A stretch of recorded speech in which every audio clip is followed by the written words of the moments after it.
Caleb Pressley, what's going on, man? Sunday conversation, we just got to do it, dude. Thank you for having me back. It's your own show now, so you guys are free from Barstool. Yep, my contract ran out at the end of last year, so January 1. Me, Glenny Balls came with me, and then I have a producer, Kelsey, and then editor and shooter, Tom. So they're my little company, and then we have like the same freelance people that we always work with. So we really have like a team of 7 that's kind of like our little squad. Yeah. It was good, man. Yeah. I felt like it was the same. Everything felt exactly kind of the same. Well, we did it in the exact same location and chairs. Oh, that's true. Yeah, it was good. Yeah, that was fun, dude. And you guys just did. Who else have you done recently? That's good.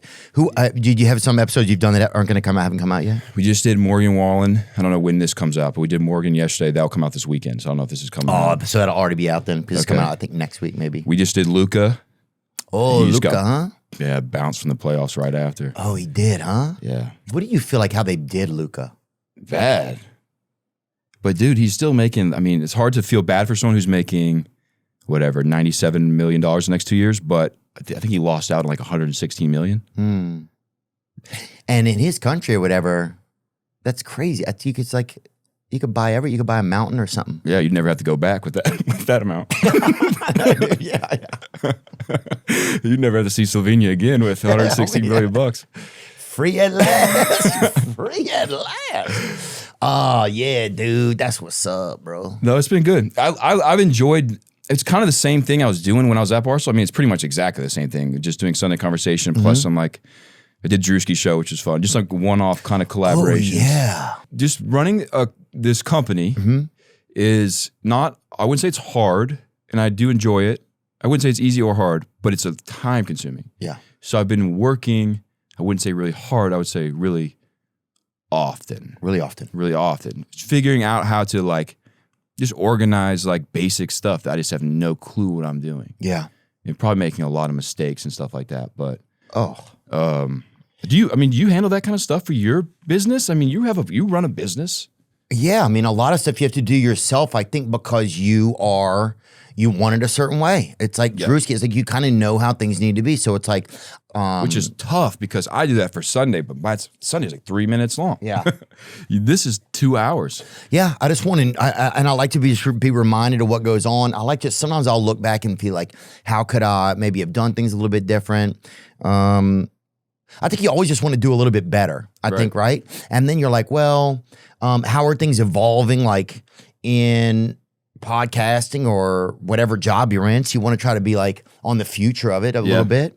100%. So, but yeah, I think you have, it's like, I think when you work for yourself or work with people in a small group, you have to stay pretty hands-on. Like if you started letting somebody else edit your episodes, it's impossible. I have an editor, Tom, who's great, but we've worked together for so many years now and we correspond. I mean, we go through notes and it's a huge process. And even if he was left to his own devices, he would do a great job on the episode. It would be great. Maybe people wouldn't even know, but to me, it's like there's certain things, I just like him the way I like him. And he's great because he's like, he doesn't have an ego. I feel like everyone has egos. I mean, he's just like a nice gem of a person. But when you're corresponding on some creative and I'm giving notes, do this, it would be really easy to be offended. He's a really creative guy. Right. You know, so it's like, if you're a creative person, you have your own ideas of how you want things done.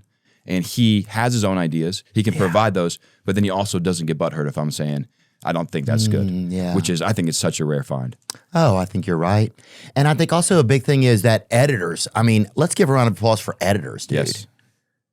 They are, because people are just yelling at them. Yep. No one appreciates, they're like the long snappers of media. Oh, yeah.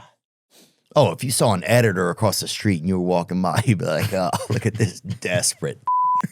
You know?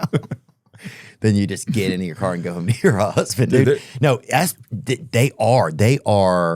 they're the icebergs of our planet, really. You know, kind of thing. They're out there by themselves. And yeah, they're involved with cold water, but nobody thinks about them like that. Yeah. Everybody just thinks like they're about to sink a ship.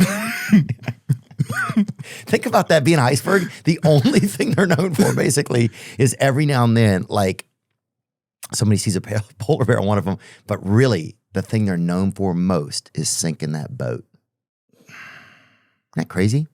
The one thing that can be your whole life can give you just into one thing, one moment. What if could you cut together a bonus episode of Sundae out of this, you think? Yeah, easily. Not easily, it'd be fucking really hard.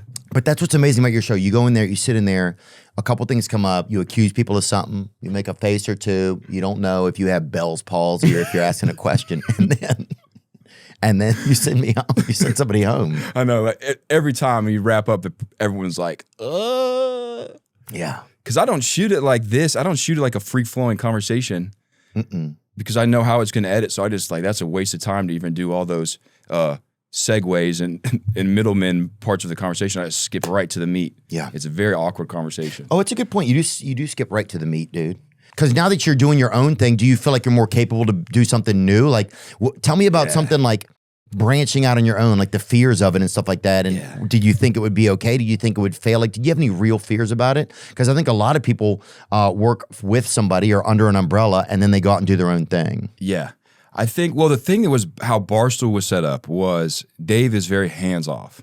So he doesn't tell you what you should be doing. When you start doing what you're doing, he doesn't talk to you. You really just go complete non-communication with him 100% of the time.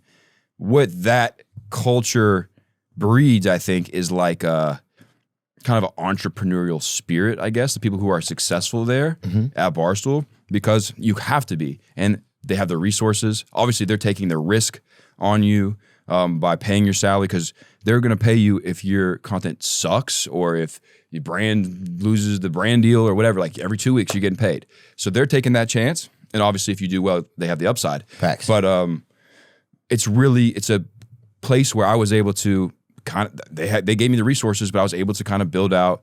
I started working with Tom, who's my editor, and we worked together for years, developed the camaraderie. My producer, Kelsey, who you've met, like we started working together, developed camaraderie. So we had like my own little business inside of Barstool. Right. So going out and doing my own thing really was pretty much exactly the same, because I already had my business inside of Barstool, inside of the bigger business. Oh, yeah. But I would like to do some other stuff outside of Sunday Conversation. I don't know what. I mean, how was your movie experience? I've heard that it's kind of boring shooting a movie. Oh, yeah. It's boring. I like the revolutions I can do on Sunday. I can put out one Sunday a week. It's a lot of work to get it out once a week, but we can do it. And then it's like you move on to the next thing. If like you had a stinker, you can still move on and have a good one the next week. Yeah. And things happen so fast now too. Yeah. How I even consume, how everyone consumes content is like, it's so fast. It's like, you know, in the first couple seconds, do I want to keep watching this or not? And sometimes it's interesting. It's like something will pique your interest, and sometimes it could be the same thing on the next day and it will not pique your interest, but then 2 days later, it'll pique your interest again. Yep. I think it's very fascinating. And I'm sure there's a lot of like coding as to they're figuring that out. And they just keep hooking you or finding different ways to hook you.